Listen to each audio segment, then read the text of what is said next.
Welcome, history buffs and food fanatics. Ever wondered what graced the tables of our ancestors before the age of supermarkets and global trade?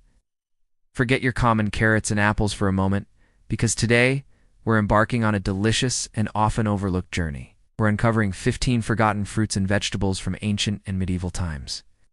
Get ready for a culinary expedition through the ages, revealing the lost flavors that once shaped the diets of empires and kingdoms. Kicking us off is skirret, a root vegetable once as common as the parsnip.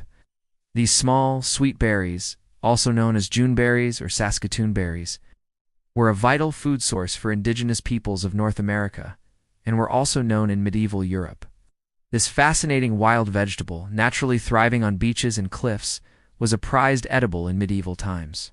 Its tender young shoots and leaves offer a flavor reminiscent of cabbage, but with a unique, nutty, and slightly briny undertone. These ancestors of our modern carrots were less sweet, but equally valued for their earthy flavor and versatility in cooking. Related to spinach and lamb's quarters, its young leaves and flower shoots were eaten steamed, boiled, or... It offered a slightly earthy, robust flavor and was a dependable source of nutrition for centuries before falling out of favor.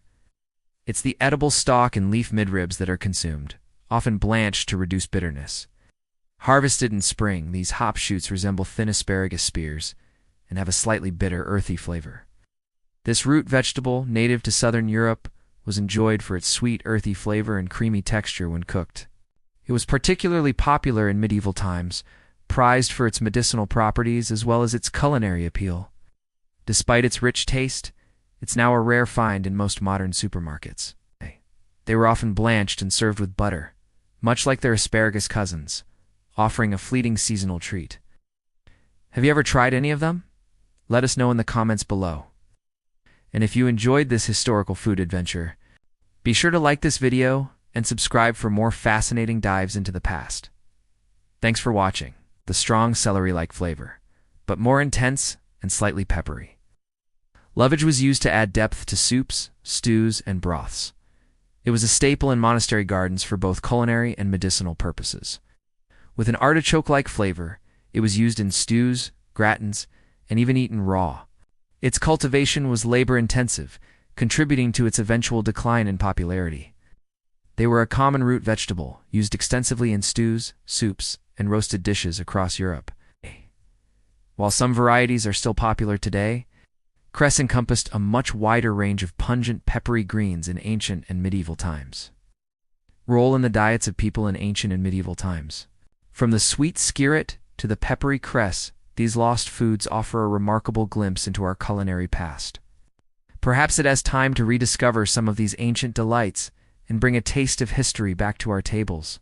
From watercress growing wild to garden cress cultivated in beds, these easily grown plants provided a sharp, refreshing bite to salads and were valued for their health benefits long before vitamins were understood. A simple, yet vital part of historical diets. It's considered a delicacy, especially in coastal communities. It provided a valuable source of fresh greens when other options were scarce. Eaten fresh, dried, or incorporated into jams and pies, they're delicate. Almond-kissed flavor makes them a truly delightful, yet often overlooked fruit. While related to stinging nettles, Roman nettle was specifically cultivated in ancient times for its tender leaves used as a vegetable. Before modern spinach, various nettle species were blanched and cooked to remove their sting, becoming a nutritious and earthy green. It provided vital vitamins and minerals, a testament to ancient resourcefulness. With its sweet, slightly nutty flavor and clustered white tubers, skirret was a favorite from Roman times through the medieval period. Pliny the Elder even mentions its cultivation.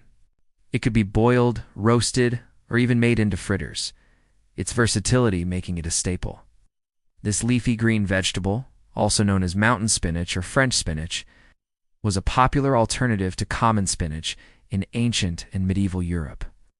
It boasts vibrant colors, green, red, or even yellow, adding visual appeal.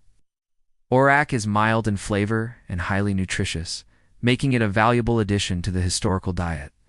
This small russet brown fruit, resembling a large rosehip, has a peculiar requirement. It needs to be bledded. This means it must be left to ripen to the point of being soft and slightly decaying, at which stage its flesh transforms into a sweet, tangy and spiced applesauce-like pulp. A popular dessert fruit in both ancient Rome and the Middle Ages, often enjoyed after meals. Yet it slowly faded, overshadowed by the potato's popularity. A forgotten gem perhaps due for a modern revival. Next, let's talk about Alexander's. Before modern celery, there was Alexander's. This aromatic plant, believed to originate in the Mediterranean, was highly prized by the Romans for its strong, peppery flavor. All parts were edible: the tender stalks, glossy leaves, and even the young flower buds. It lent its unique taste to soups, stews, and was also valued for its medicinal properties. A truly versatile ancient green. Now, meat salsify, often affectionately dubbed the oyster plant because of its subtle, shellfish-like flavor when cooked. This intriguing root vegetable, found in both white and black varieties, was a cherished addition to medieval European diets. It could be boiled, baked, or fried, offering a unique taste and texture. While it still exists today, it's far from the culinary celebrity it once was. Moving on to fruits, we encounter the curious medlar. Let's cross the Atlantic for a moment. Although serviceberries have ancient origins spanning the northern hemisphere. Back to the coast for sea kale. Don't let the name scare you. When we think carrots, we usually picture orange. But in ancient and medieval times, white and pale yellow carrot varieties were the norm. The wonderfully named Good King Henry is a leafy green vegetable that was once widely cultivated in medieval kitchen gardens. Forget spinach for a moment, and let's consider orac, resembling a giant thistle. Cardoon was a highly prized vegetable in ancient Rome and continued to be enjoyed in medieval Europe. While we typically associate hops with beer, the tender young shoots of the hop plant were a delicacy in medieval Europe. Meat scorzonera, often called black salsify. While often used as an herb today, the leaves, stalks, and even roots of lovage were consumed as a vegetable in ancient and medieval times. Finally, we have cress, wherein there you have it. 15 fascinating fruits and vegetables that once played a significant, albeit often forgotten. Which of these forgotten foods intrigued you the most?